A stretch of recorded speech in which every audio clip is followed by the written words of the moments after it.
యెహోషువా భయపడకుము, నిబ్బరము కలిగి ధైర్యముగా నుండుము, నీ దేవుడైన యెహోవాను నేను, భయపడవద్దు. యెహోషువ దేని గురించి భయపడ్డాడు తెలుసా? భవిష్యత్తు గురించి భయపడ్డాడు. నా భవిష్యత్తు ఏమైపోద్దు. శిష్యులు ఇక్కడ ఎందుకు భయపడుతున్నారు తెలుసా? వాళ్ళ భవిష్యత్తు వాళ్ళకి అర్థం కాని పరిస్థితులు. ఈరోజు నువ్వు ఎందుకు భయపడుతున్నావు అది తెలియదు. నీ భవిష్యత్తు గురించి భయపడుతున్నావా?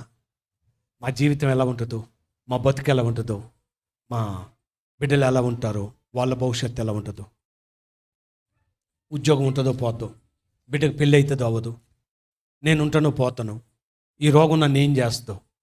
చాలామందికి చాలా భయాలు ఉంటాయి. నువ్వు ఏ భయంతో ఇక్కడ కూర్చున్నావు నాకు తెలియదు. కానీ పునరుద్ధానుడైన యేసుతో ఒకవేళ నీ యొక్క సంబంధం కలిగి ఉంటే, పునరుద్ధానుడైన యేసుతో ఒకవేళ ముఖాముఖిగా నీ యొక్క మరి అనుభవాన్ని నువ్వు కలిగి ఉంటే, ఆయన నీకు ఇస్తున్న 3వ గిఫ్ట్ ఏందో తెలుసా? భయపడదు, ధైర్యంగా ఉండండి.